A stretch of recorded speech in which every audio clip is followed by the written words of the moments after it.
favorite cup with water.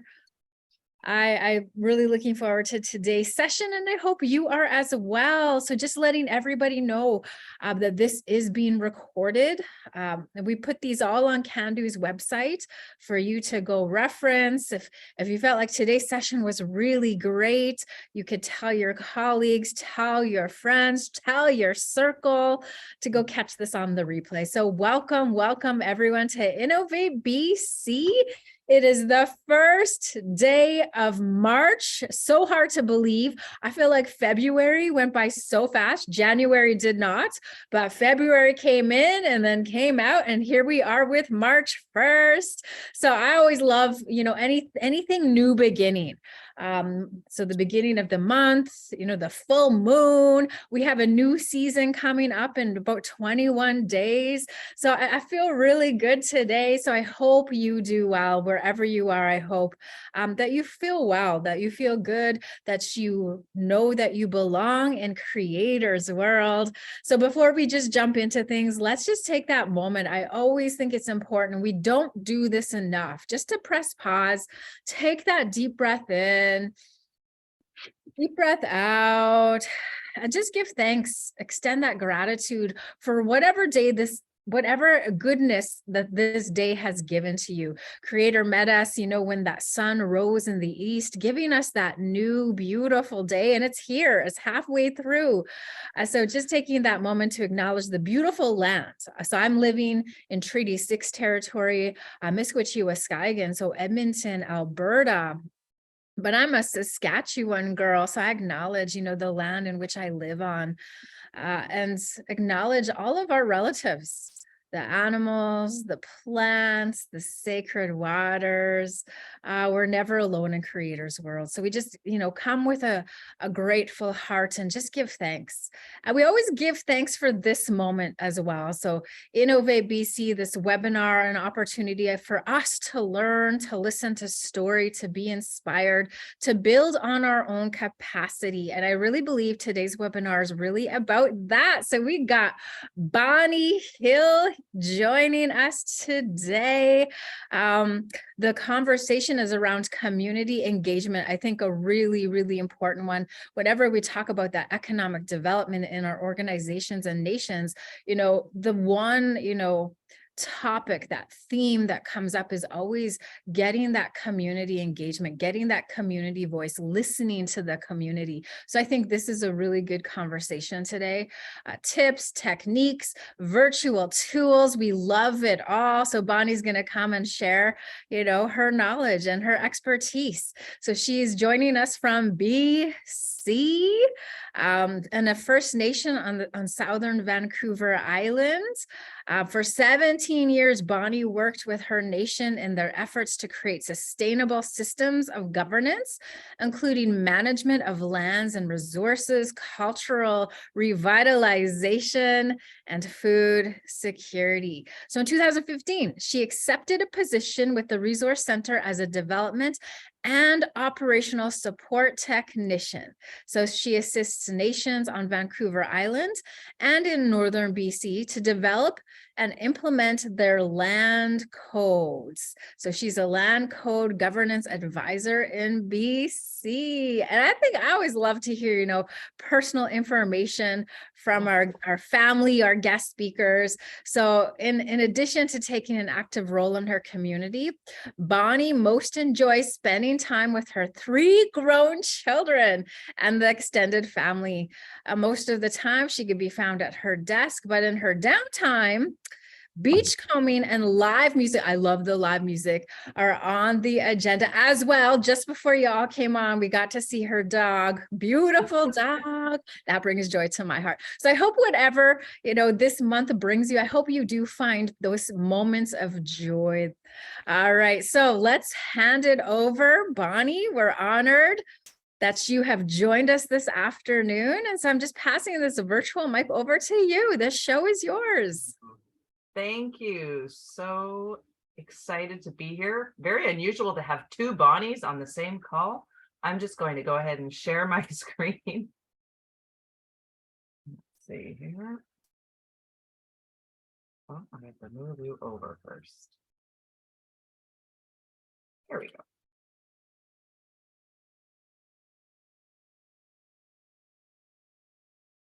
Even if you practice, still hit snags. There we go. Okay. All right.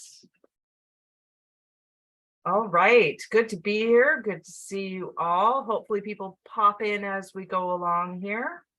Everyone can see my screen, that title page. And here we go. Welcome to Community Engagement Tips, Techniques, and Virtual Tools. As Michelle has introduced, my name is Bonnie Hill. I'm from the Sauk First Nation on Southern Vancouver Island. I am a Land Code Governance Advisor with the First Nations Land Management Resource Center. For those of you who aren't familiar with the Resource Center and what we do, we're a First Nations organization dedicated to serving and supporting First Nations communities who want to reestablish control over their lands, natural resources, and environment. And they do this through the historic government-to-government framework agreement on First Nations land management. The Resource Center was established by the Lands Advisory Board to take on its technical responsibilities to framework agreement signatory nations. And we do this work through supporting nations and providing resources, curricula, and training programs for the development and implementation of community land codes. We provide assistance to nations who encounter difficulties and request our support to obtain the expertise that they need to resolve their lands issues. We provide you with support and assistance during the interested, developmental, transitional, and operational phases of your land code. We provide support services as the first point of contact for you as you want to access our fantastic land code governance training supports and resources.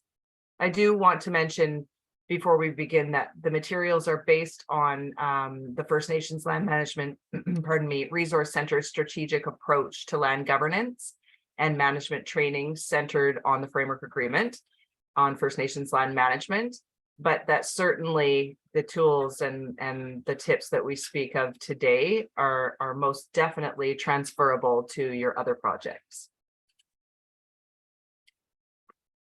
So a little bit about learning objectives. You know, COVID-19 has had its impacts, and we've had to learn about creative methods of engaging with our community. It's never been more important. Whether your community is interested in or developing or implementing their land codes, even just developing any kind of plans, be it land use decisions and that sort of thing, there are lots of considerations in developing a comprehensive community engagement strategy that aims to work in favor of achieving your community's priorities.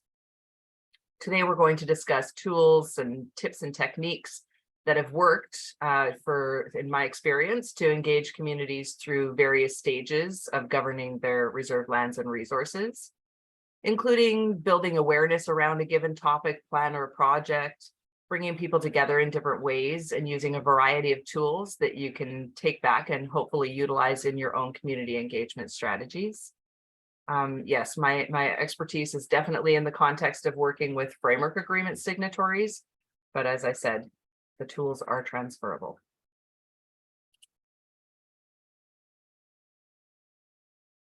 So land code governance is different, much different than land management under the Indian Act. Land codes always address community engagement, community consent, and other decision-making processes. Engagement with community is often a requirement before certain types of land use decisions can be made. Community engagement increases the visibility and understanding of the decisions that need to be made. It provides an opportunity for community members to have their voices heard, and therefore leads to strong decision-making. Community engagement is an opportunity to gather historical knowledge and information from elders and community members. By communicating, you will build a stronger, more trusting relationship between leadership, committees, and community members. It tends to be that when community members feel included in a given process, they're more likely to feel empowered in their ability to contribute and to have a sense of ownership in the decision-making process. Land codes ensure that members have a clear role in decision-making and that they have access to information, and that any land disputes are handled by a community-driven process. With solid membership engagement, laws, plans, and policies will be reflective of community priorities and cultural values.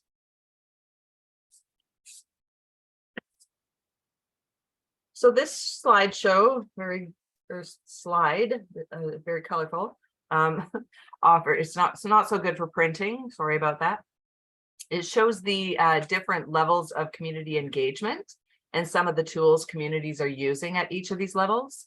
You'll notice that it starts with informative engagement and goes up to deeper, more empowering engagement. When planning, you'll need to consider what level of engagement you're striving for, what your land code requires or other laws or policies may require, and what is possible for you given available time and resources. Informative community engagement is often the most achievable, requiring the least amount of time and resources, but if you're not careful, it can be perceived as one-way engagement and could result in limited feedback and lack of community buy-in. We'll go into a bit more detail later, but if you're looking to inform members about a topic, you can look at simple updates to a website or social media account, phoning members, sending newsletters, the typical stuff, emails. You might consider holding lunches, open houses, community tours, sharing brochures. One-pagers are excellent, posters and videos. If you want to go beyond informing your members, you can involve them. There are lots of ways to do that. There are many ways to involve your members in identifying the needs, the issues, challenges, and potential solutions. You can seek their input through one-on-one meetings, interviews, and family gatherings. Small family gatherings seem to be very effective. You can utilize surveys, polls, and questionnaires to solicit feedback on a topic. You can establish a lands committee comprised of community members, which is a great way to ensure membership is included in lands-related decisions.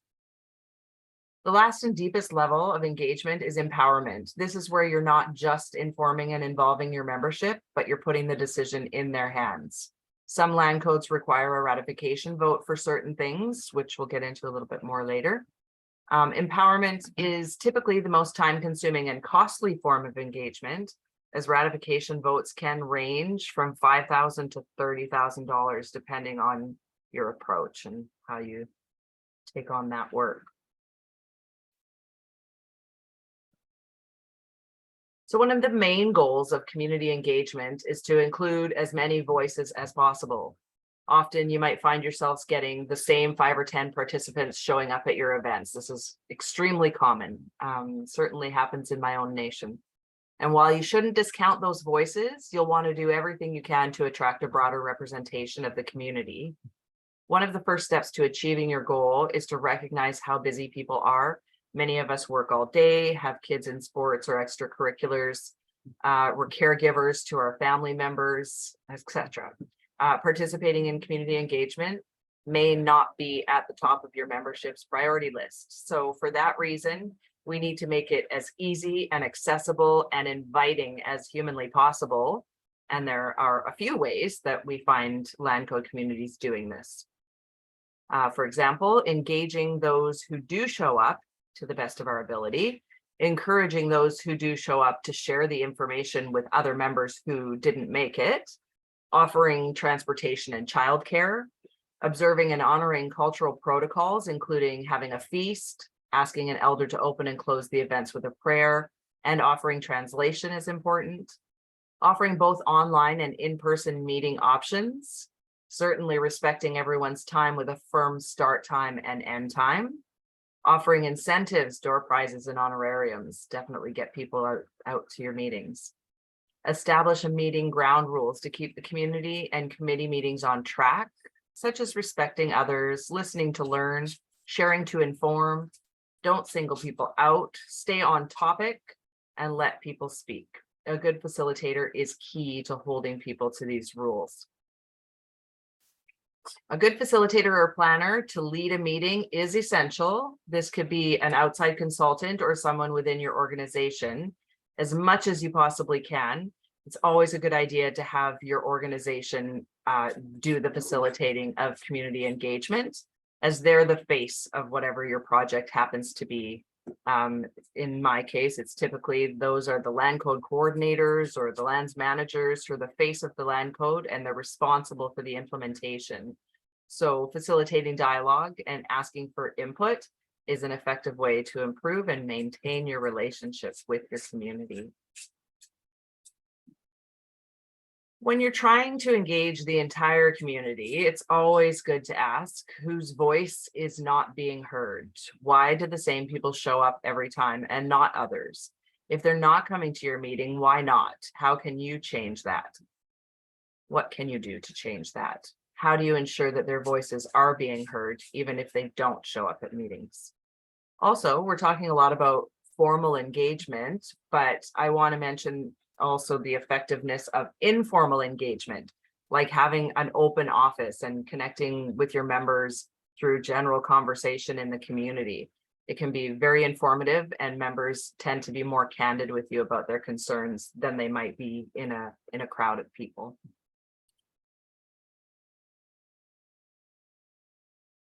So what should you consider and include when you're creating your community engagement strategy? Lots of things. What is the vision and the framework for successful engagement in your mind? What are your goals and objectives? What deliverables do you need to complete? What is the engagement project? Is it land code, a land use plan, a comprehensive community plan, perhaps? If you have a land code, what are the requirements for engaging with your membership? Do your background research. Has your community gathered similar information for a previous project? If so, is it dated or more recent and information that you can use? Do you have a communications work plan? Is there a preferred method of engagement? What are the other communications tactics that can be helpful? Who is your key audience? Is it your members on and off reserve, third-party interests maybe? Are there strategic issues to consider, chief and council election times and that sort of thing? What is council's role in the engagement? And what is the committee's role, if you have one, in the engagement? Do you have a schedule of engagement events? Where will this schedule be available to members? As I've mentioned, some projects may require a vote in favor in order to proceed.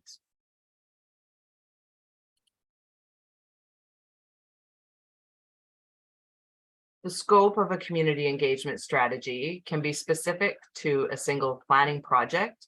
It can be for an entire department or even for an entire organization.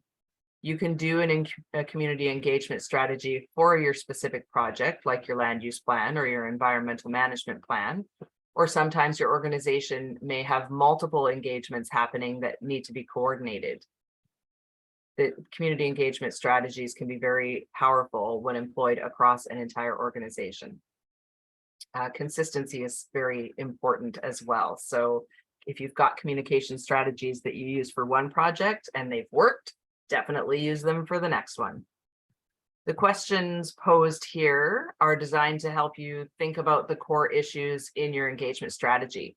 Why are you doing this? Who are you engaging? How, when, and with what methods are we engaging them? What values and cultural protocols inform your engagement? Who writes the strategy, and what role do leadership and other departments play in the process? How's information collected and stored? What will you do with the information you gather? And importantly, how are you going to recognize and record traditional knowledge that's passed on to you through these engagements? How will you honor the contributions of your members? How many meetings do they need to digest the information and provide feedback? You'll want to ensure that members know when and where they can meet with you, and that you have a budget to provide food and possibly honorariums to recognize the members' time and their knowledge that they're passing on to the rest of the community.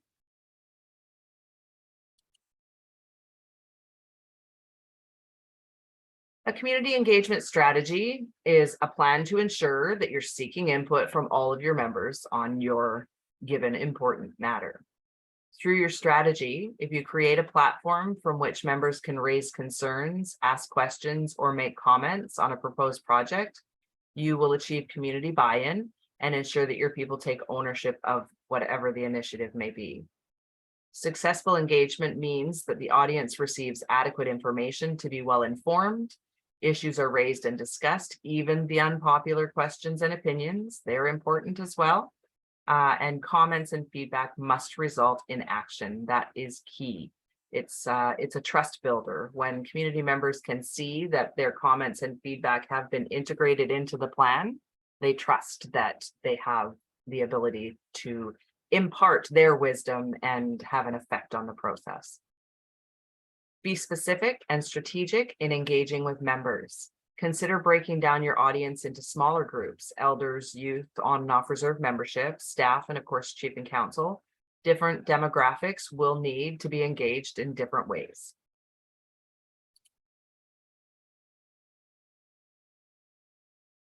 Okay. So you need to identify your opportunities to engage and create a shared calendar. Piggyback those sessions onto to other sessions that you may be having, and integrate the information that you collect into your overall plans. It's very important.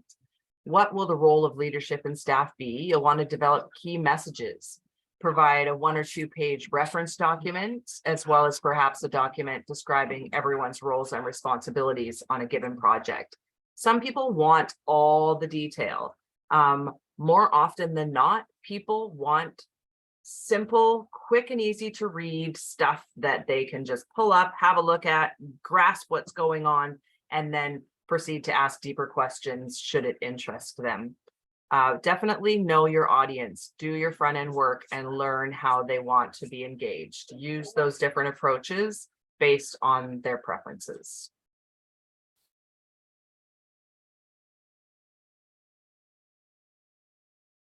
Okay, it is essential to identify the principles that will guide how your engagement will occur.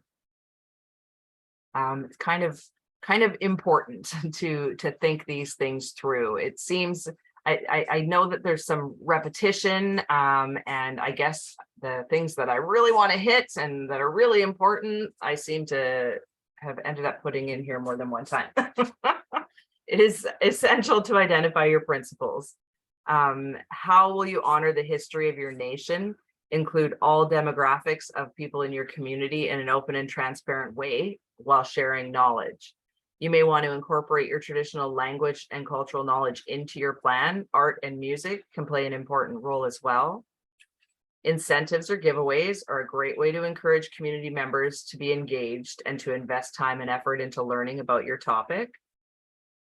Creating engagement tools such as presentations with visuals or videos is much more interesting than paragraph after paragraph of text.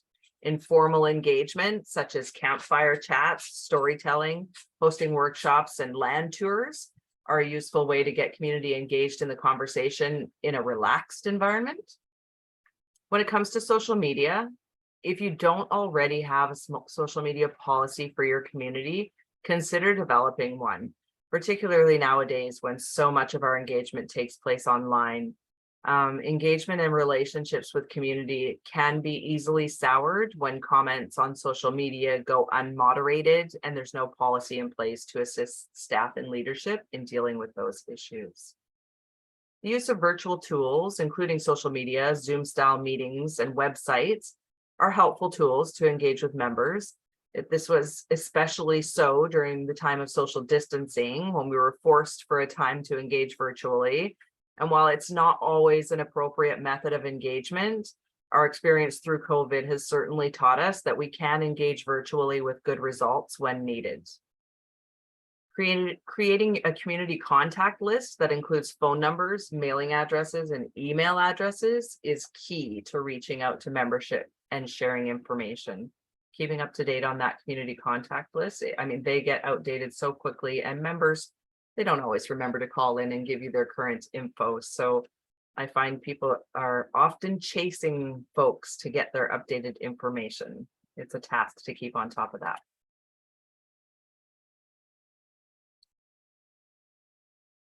So just a bit about the role of consultants in community engagement. Often First Nations will utilize consultants to fill gaps in managing specific projects. Many consultants that work with First Nations are used to operating under the Indian Act and reporting to Canada. Many aren't familiar with the land codes and the framework agreement.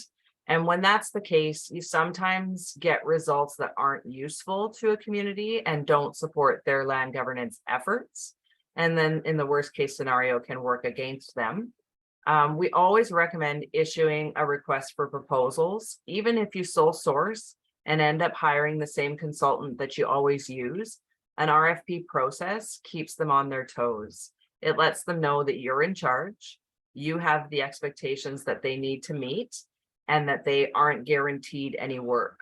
RFPs are important for community accountability as well, and may even be required by your financial administration laws. Through an RFP, you can demonstrate that you're not just giving out contracts to anyone, you're practicing due diligence. With your land code, you're the governing authority and you're in charge of your process.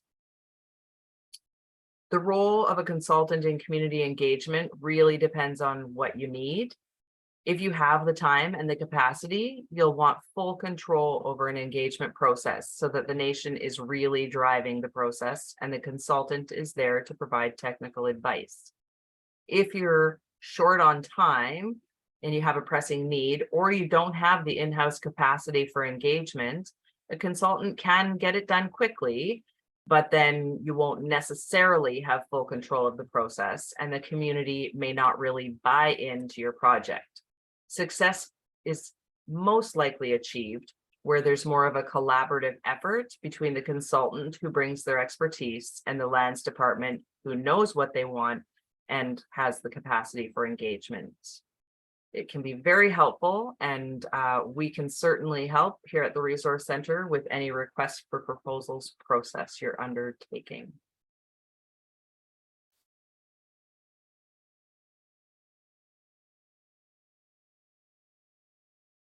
So, a requirement under your land code for a community approval or ratification vote is an important signal that a decision requires in-depth community engagement. One strategy to increase community engagement is to establish a lands advisory committee or lands authority. These committees can play, or a committee on any other topic while we're at it. These committees can play a very significant role in community governance. They can be key permanent advisory bodies that take on a lot of the technical work involved in land governance planning. They can support developing laws, plans, and policies, reviewing major development projects, making informed recommendations to leadership, and very importantly, participating in community engagement. Law development workshops are a great way for community members to become involved and to build their capacity. These workshops include communities, committees, staff, council, and sometimes third parties. Successful community engagement can be done in a variety of ways. Being mindful of COVID-19 protocols, in-person meetings have proven to be a very comprehensive method of engaging and having open dialogue with community members. Targeting those smaller groups, like your elders and youth off reserve and on reserve, is a good way to provide that comfortable, more intimate setting where members are more inclined to ask questions and to provide feedback. The use of the virtual tools like Zoom style meetings, social media apps, and websites are also helpful to engage with members, especially during this time. Creating a community contact list that includes those phone numbers and addresses are key. Door-to-door prior to COVID was an effective way to ensure community members were aware of a project being pursued and provided an opportunity for that face-to-face dialogue to gather input. Not such a popular thing to do these days. And frankly, a lot of people don't appreciate door-to-door work. Some communities, it does depend on the community you're with. When I'm working with community, it's one of the things that I absolutely get to the bottom of, because there's nothing worse than knocking on people's doors and, well, making them mad. Okay, so as I mentioned earlier, Land codes tend to stipulate what community meetings are required for input or community notice, and then what is mandatory for having a vote, what kind of laws can be adopted by council, and then where's the requirement for a ratification vote. Certain types of laws or plans must have a community vote. Typically, something that affects the rights of an individual will be something that the individual will vote on, like land use plans or laws dealing with expropriation or cultural heritage sites, or granting of interests on reserve for terms that exceed a given threshold, anything more than 25 years type of thing.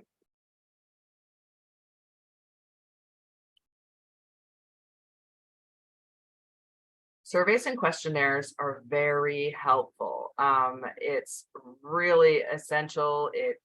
I love it when my community sends out a survey or a questionnaire. I feel like I have input. I feel like I have a say in what they're doing. I feel like they care about what I have to say.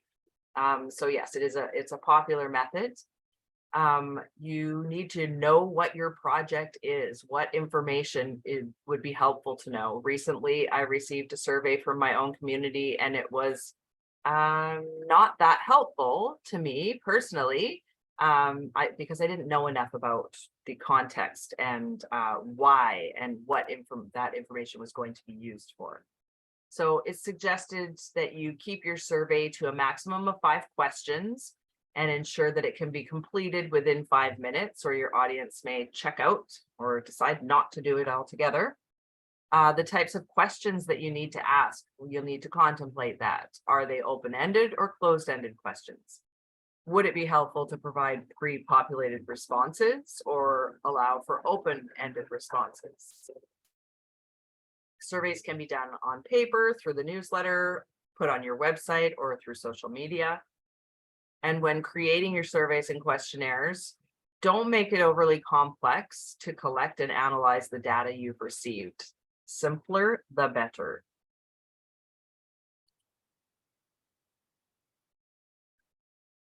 Communicate, if you haven't heard of it, is a wonderful opportunity. I'm pushing to get my nation to look into it. It is a wonderful place that you can build an app for your community so that members have access to information and methods to provide feedback right at their fingertips. This is just a short video.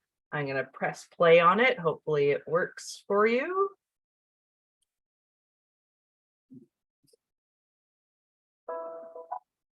When you manage a First Nation or tribal council, making sure your members stay up to date can be complex. Some of your members live on reserve. Others are spread across the country, making it challenging to make sure everyone is getting important messages. Communicate is the world's first mobile app platform designed specifically for progressive Indigenous leaders. The platform allows leadership to communicate with their members via push notifications, so your members never miss an update. We're here at the Arbor Promo Grounds here in the nation, and we're waiting on Aboriginal Day celebrations to take place. Yeah, On the app. yeah. So that's pretty cool, right? Is there anything on Aboriginal Day today? Hang on, I'll check notifications. Facebook is great for casual conversations, but Communicate is a personalized broadcast tool that allows you to control the conversation and keep things on topic. It's a great development in technology that connects our community all over the globe. But then here we are actually able to learn and improve our skill set, improve our knowledge, improve our way of life, and then we can go back and actually implement. And that's what Communicate is doing here currently. Other First Nation reserves are implementing. So as a First Nation member, I have hope for our communities that we are going to stay in the loop and not get left behind and not get forgotten. Posting job opportunities, announcements, events, and resources for your administration, staff, and band members has never been easier. Collect feedback, surveys, and data from your members with the custom form builder and start collecting responses immediately. For a fraction of the cost of building custom, you can get your app launched in just 10 days, only with Communicate. We wanted it to basically get it to our nation's live feeds, whatever they wanted to let everybody else know. This is what this app was created for: registration forms, job opportunities. It's like an information feed. Community's strategy. This is a toolkit for many leaders out there across Turtle Island, so they're able to communicate effectively with their members on and off reserve. You don't have to go to the brand office anymore to keep up to date on the bulletin. You don't have to do that anymore because Communicate develops apps that bring the message directly to your phone. So I have a few apps on my phone right now.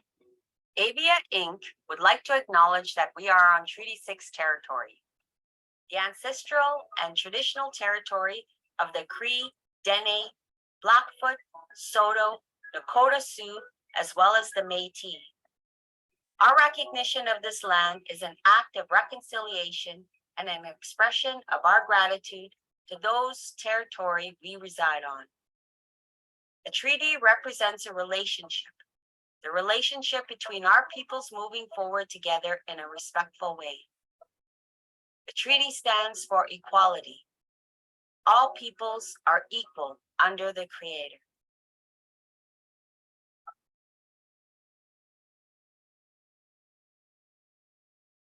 There we go. An excellent tool. I can't wait to start using that. Not so great for elders. Elders want to see you at their kitchen table and having tea and talking, you know, like the old days. And so there has to be room for kind of both, to move with the times, to accommodate that younger generation who wants to communicate more online than anywhere else, and also be very, very clear that that, you know, your elders' needs are very important, and they should be communicated with in a way that works for them. Okay. I have a slide here. You will receive, if you requested, a copy of this presentation, including all these wonderful resources here, if you're interested. Mentimeter is a really great tool for doing surveys and that kind of thing with your community, free to use. And yes, that Communicate link, use it. It's fantastic.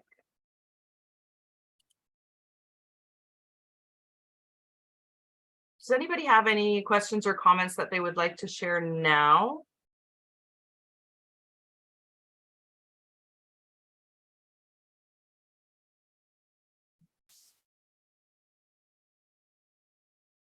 Yeah, the floor is open, everybody. Okay, there's one in the chat box asking, have you used Communicate?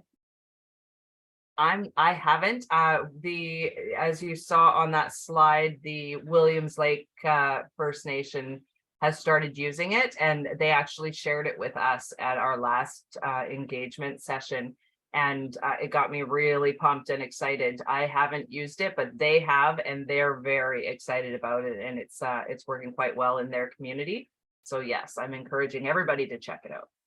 And nice that it certainly saves you time and expense and expertise on building an app for yourself. It's very, very nice. Yeah, that would be an absolute great tool, because, you know, building your own app is very pricey. So that would potentially be a good resource. All right. So any other questions or comments for Bonnie? Brought some really good knowledge, really good information this afternoon, Bonnie. Thank you so much. And again, it's all about community and making sure that every, you know, every person's voice really matters, and creating up those spaces and those opportunities for everybody to be heard, you know, in our communities, in our circles. So really good reminder, really good presentation. Just a couple more slides, Michelle. Oh, sorry. Okay. No, not at all. Not at all. Of course, the question and answer is usually the very last slide. But I'm not sure who in our audience belongs to a nation that has a land code, or if they're exploring the options of having a land code. Just for context, if folks don't know, it's to have a land code means that you are a signatory to the Framework Agreement on First Nations Land Management. And what it does is your land code replaces the 44 sections of the Indian Act that deal with how reserved lands and resources are governed. And, you know, to get rid of that 1/3 of the Indian Act, you need to have something to replace it. So you draft a land code, and from there on, you are in charge of your, provided your community votes yes, you are in charge of your managing your lands and resources outside of government interference. It is a wonderful, wonderful way to have some self-government. So the resource center that I work for is accessible. It's not, we're a free service. As I had said at the beginning, we were developed by the Lands Advisory Board, and they are the political representation of all of the signatory nations to the Framework Agreement. And yeah, so we're their technical body. Not only do we assist in governance as far as land code development, we're also here to provide support in the implementation of your land code. We don't just help you write it and pass it and then leave you. We are with you the whole way through. We'll support you in your day-to-day land management regime and coordinate support services of our in-house experts as requested by you. We will support your work in environmental management, land use planning. We have a training, mentorship, and professional development team that will support you in developing your land management capacity. We have survey and legacy issues experts, solid waste management, communications, land registry, law development and enforcement, and GIS mapping experts in all areas. If you're interested in accessing any of our training and supports and resources, if you're interested in learning more about land code, you can certainly contact me or any of my colleagues here in BC. This is our team. We have 2 sectors here in BC. One is the Fraser Valley, all the Stolo nations, and then the rest of BC. That's all of our folks. And this is just a plug for our national conference on the enforcement of First Nations laws. This is taking place in Gatineau, June 6th to 8th this year. And it is not just for nations who are operating under land codes. This is for any nation operating under any regime who wants to talk about and get some expertise and information on how to enforce First Nations laws here in Canada. Ta-da.